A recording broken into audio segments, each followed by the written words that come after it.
Joshua 11-13. Northern kings defeated. When Jabin, king of Hazor, heard of this, he sent word to Jobab, king of Madon, to the kings of Shimron and Akshaph, and to the northern kings who were in the mountains, in the Arabah south of Kinnereth, in the western foothills, and in Naphoth Dor on the west, to the Canaanites in the east and west, to the Amorites, Hittites, Perizzites, and Jebusites in the hill country, and to the Hivites below Hermon, in the region of Mizpah. They came out with all their troops and a large number of horses and chariots, a huge army, as numerous as the sand on the seashore. All these kings joined forces and made camp together at the waters of Merom to fight against Israel. The Lord said to Joshua, "Do not be afraid of them, because by this time tomorrow I will hand all of them slain over to Israel. You are to hamstring their horses and burn their chariots." So Joshua and his whole army came against them suddenly at the waters of Merom and attacked them, and the Lord gave them into the hand of Israel. They defeated them and pursued them all the way to Greater Sidon, to Misrephoth-Maim, and to the valley of Mizpah on the east, until no survivors were left.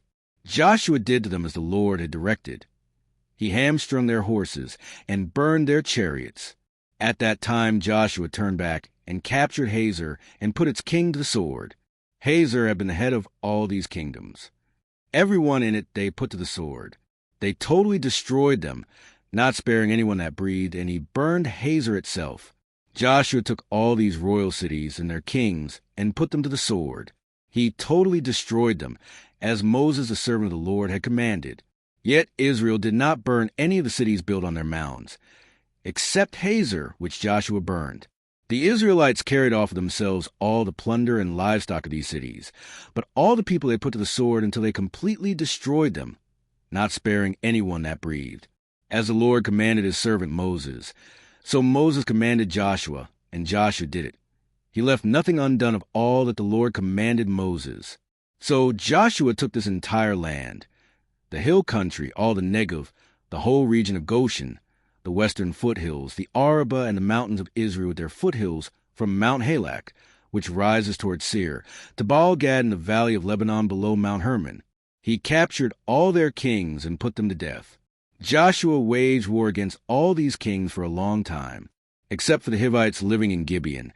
Not one city made a treaty of peace with the Israelites, who took them all in battle. For it was the Lord himself who hardened their hearts to wage war against Israel, so that he might destroy them totally, exterminating them without mercy, as the Lord had commanded Moses. At that time Joshua went and destroyed the Anakites from the hill country, from Hebron, Debir, and Anab, from all the hill country of Judah, and from all the hill country of Israel. Joshua totally destroyed them in their towns. No Anakites were left in Israelite territory. Only in Gaza, Gath, and Ashdod did any survive. So Joshua took the entire land, just as the Lord had directed Moses, and he gave it as an inheritance to Israel according to their tribal divisions. Then the land had rest from war. List of defeated kings. These are the kings of the land whom the Israelites had defeated and whose territory they took over east of the Jordan, from the Arnon Gorge to Mount Hermon, including all the eastern side of the Arabah. Sihon, king of the Amorites, who reigned in Heshbon. He ruled from Aroer on the rim of the Arnon Gorge, from the middle of the gorge to the Jabbok River, which is the border of the Ammonites. This included half of Gilead. He also ruled over the eastern Arabah from the Sea of Galilee to the Sea of the Arabah, that is, the Dead Sea, to Beth Yeshimo, and then southward below the slopes of Pisgah, and the territory of Og, king of Bashan, one of the last of the Raphates, who reigned in Ashtaroth and Edrei. He ruled over Mount Hermon, Salekah, all of Bashan to the border of the people of Geshur and Maah, and half of Gilead to the border of Sihon, king of Heshbon. Moses, the servant of the Lord, and the Israelites conquered them. And Moses, the servant of the Lord, gave their land to the Reubenites, the Gadites, and the half-tribe of Manasseh to be their possession. Here is a list of the kings of the land that Joshua and the Israelites conquered on the west side of the Jordan, from Baal-Gad in the valley of Lebanon to Mount Halak, which rises toward Seir. Joshua gave their lands as an inheritance to the tribes of Israel, according to their tribal divisions.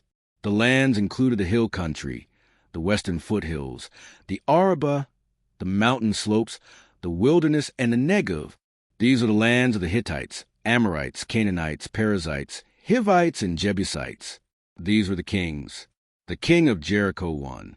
The king of Ai near Bethel, 1. The king of Jerusalem, 1. The king of Hebron, 1. The king of Yarmouth, 1. The king of Lachish, 1. The king of Eglon, 1. The king of Gezer, 1. The king of Deber, 1. The king of Geder, 1. The king of Hormah, 1. The king of Arad, 1. The king of Libnah, 1. The king of Adullam, 1. The king of Makkedah, 1. The king of Bethel, 1. The king of Tappuah, 1. The king of Hepher, 1. The king of Aphek, 1. The king of Lasharon, 1. The king of Madden, 1. The king of Hazor, 1. The king of Shimron Meron, 1. The king of Akshaph, 1. The king of Tanakh, 1. The king of Megiddo, 1. The king of Kadesh, 1. The king of Jokneam in Carmel, 1. The king of Dor in Naphoth Dor, 1. The king of Goyim in Gilgal, 1. The king of Tirzah, 1. 31 kings in all, land still to be taken. When Joshua had grown old, the Lord said to him, "You are now very old, and there are still very large areas of land to be taken over. This is a land that remains, all the regions of the Philistines and Jeshurites, from the Shir River on the east of Egypt to the territory of Ekron on the north, all of it counted as Canaanite, though held by the 5 Philistine rulers in Gaza, Ashdod, Ashkelon, Gath, and Ekron, the territory of the Avites on the south, all the land of the Canaanites, from Ar of the Sidonians as far as Aphek and the border of the Amorites, the area of Byblos, and all Lebanon to the east, from Baal-Gad, below Mount Hermon, to Lebo-Hamath. As for all the inhabitants of the mountain regions from Lebanon to Misrephoth-Maim, that is, all the Sidonians, I myself will drive them out before the Israelites. Be sure to allocate this land to Israel for an inheritance, as I have instructed you, and divide it as an inheritance among the 9 tribes and half the tribe of Manasseh, division of the land east of the Jordan. The other half of Manasseh, the Reubenites and the Gadites, had received the inheritance that Moses had given them east of the Jordan, as he, the servant of the Lord, had assigned it to them. It extended from Aroer on the rim of the Arnon Gorge, and from the town in the middle of the gorge, and included the whole plateau of Medeba as far as Dibon, and all the towns of Sihon king of the Amorites, who ruled in Heshbon, out to the border of the Ammonites. It also included Gilead, the territory of the people of Geshur and Maha, all of Mount Hermon, and all Bashan, as far as Salekah, that is, the whole kingdom of Og in Bashan, who had reigned in Ashtaroth and Edrei. He was the last of the Raphates. Moses had defeated them and taken over their land. But the Israelites did not drive out the people of Geshur and Maha, so they continue to live among the Israelites to this day. But to the tribe of Levi he gave no inheritance, since the food offerings presented to the Lord, the God of Israel, are their inheritance, as he promised them. This is what Moses had given to the tribe of Reuben, according to its clans. The territory from Aroer on the rim of the Arnon Gorge, and from the town in the middle of the gorge, and the whole plateau past Medeba to Heshbon, and all its towns on the plateau, including Dibon, Bamoth-baal, Beth-baal-meon, Jahaz, Kedemoth, Mepheth-Kiriathaim, Sibmah, Zerah-Shahar on the hill in the valley, Beth-peor, the slopes of Pisgah, and Beth-Jeshimoth, all the towns on the plateau, and the entire realm of Sihon king of the Amorites, who ruled at Heshbon. Moses had defeated him, and the Midianite chiefs, Evi, Rechem, Zur-Hur, and Reba, princes allied with Sihon, who lived in that country. In addition to those slain in battle, the Israelites had put to the sword Balaam son of Beer, who practiced divination. The boundary of the Reubenites was the bank of the Jordan. These towns and their villages were the inheritance of the Reubenites, according to their clans. This is what Moses had given to the tribe of Gad, according to its clans.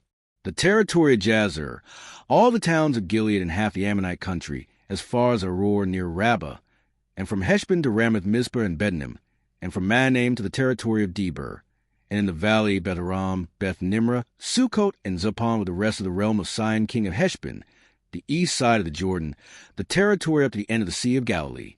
These towns and their villages were the inheritance of the Gadites, according to their clans. This is what Moses had given to the half-tribe of Manasseh, that is, to half the family of the descendants of Manasseh, according to its clans. The territory extending from Mahanaim and including all of Bashan, the entire realm of Og king of Bashan, all the settlements of Jair and Bashan, 60 towns, half of Gilead, and Ashtaroth and Edrei, the royal cities of Og and Bashan. This was for the descendants of Machir, son of Manasseh, for half of the sons of Machir, according to their clans. This is the inheritance Moses had given when he was in the plains of Moab across the Jordan east of Jericho. But to the tribe of Levi, Moses had given no inheritance. The Lord, the God of Israel, is their inheritance, as he promised them,